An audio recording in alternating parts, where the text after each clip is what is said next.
name is Bill Pappas. I'm the owner of Glass Experts. Today I'm going to show you the options that we have for mirrors. Again, we can custom make just about anything. We have here where we create a frame and we apply the mirror on top. So we can create a three-dimensional piece where we can do beveling and do just a straight pencil edge. And then again, that can be done where it's sloped or straight, more rectangular. Any size you can think of. Another option that we have is the sandblasting. When we can sandblast the back and take off the silver backing, what that does, it creates a white line that you can do a section of it, or you can create circular lines or just dashes. You have, the sky's the limit on that, where we do a lot of times the logo of a company, or we write a name in the mirror. And that's an option. You can sandblast the back or the front. The next style, as you can see when you sandblast, which is becoming very, very popular, is where you can incorporate LED lights in the back.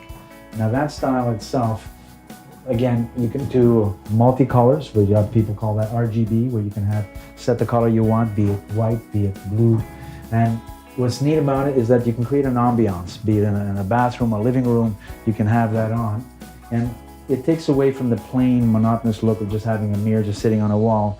So when you go into a room and you have something that has an ambient lighting with a mirror, it does give it a different look. When we do beveling, like we were discussing before, beveling is available in multiple sizes. This is a very small bevel, which is about 3/16 of an inch. Now, a typical bevel we can increase right up to 1.25 inches, even 1.5 inches if we have to, and that's the mirror you can see here. The larger bevel is used when a lot of cases when we have a frame that it's going to go into, and then we're going to end up losing a part of that bevel. So we do want to see a certain part of it, so therefore we enlarge the bevel. Once the frame goes on top, we still get to see 1 inch or 1.25 inches of that bevel. Otherwise, we lose the value of that bevel that we created.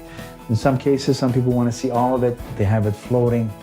That's style that's popular, but what's much more popular nowadays is that when we do a straight edge, which means without the bevel itself, which again, going back to the format here, is that we don't create any bevel, we actually leave a pencil edge.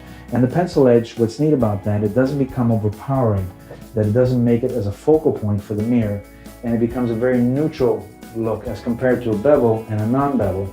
It's definitely what we find that it goes a lot more with a lot of different types of decor, be it modern, be it an older style. That is definitely a way that's going to be quite popular for quite some time. And then as you can see here, when you do mirrors themselves, you can incorporate a bevel in the frame. When you do without a bevel, it gives it more of a neutral look, and it doesn't take away from the frame and lets the frame be the main focal point. So you do have quite a few choices. What's very, very important with mirrors is really what size you would require for the room and how you're going to place it. Because the biggest issue with mirrors, is one of the hardest things, is that what is it going to reflect? So when you decide to put this in a room, you have to look the opposite direction and see what is it's going to catch. As you can see, even in our mirror here, you're catching different items. Now, those items might not be the things that you want to see. So therefore, you can decrease the size of the mirror or put it higher, or again, to create multiple mirrors, just again to make it more of a decorative piece, but at the same time not to catch the images on the opposite side, because it's not something that you're going to want to see. So that is definitely something that you have to take your time picking. A lot of people think that a mirror makes the room look larger. In a lot of cases, it makes it look busier. And that's not exactly a better look that we want, because it multiplies the furniture, multiplies if it's being the bathroom, the toilet, the sink. So it becomes quite overpowering. So it's always best that you take a look, do the decor first, place everything, and the mirror then is done last, in proportion that we don't catch images that we don't want in that mirror. The gauges of mirrors that are available are 5mm, which is usually what we use for residential. You can go even thinner to 3mm, but that's used for very small frames, areas that are not going to be that heavy.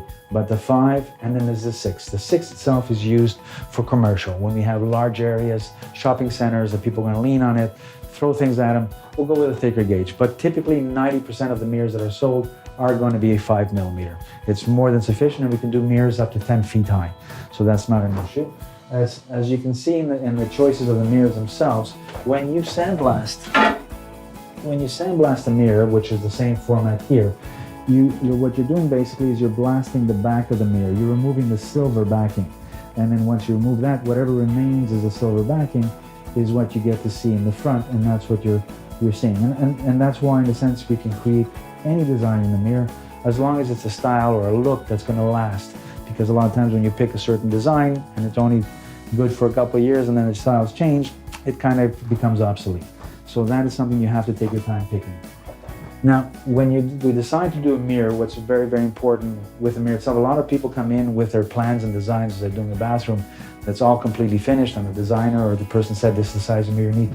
We always suggest leave the mirror last, don't do the mirror till everything is put in, and then afterwards take a picture, come in with those plans, the designer or what you thought would look good, and then we assess really would it look very good there, and how do we make it as a piece that blends with the bathroom instead of a piece that overpowers the bathroom in a lot of cases.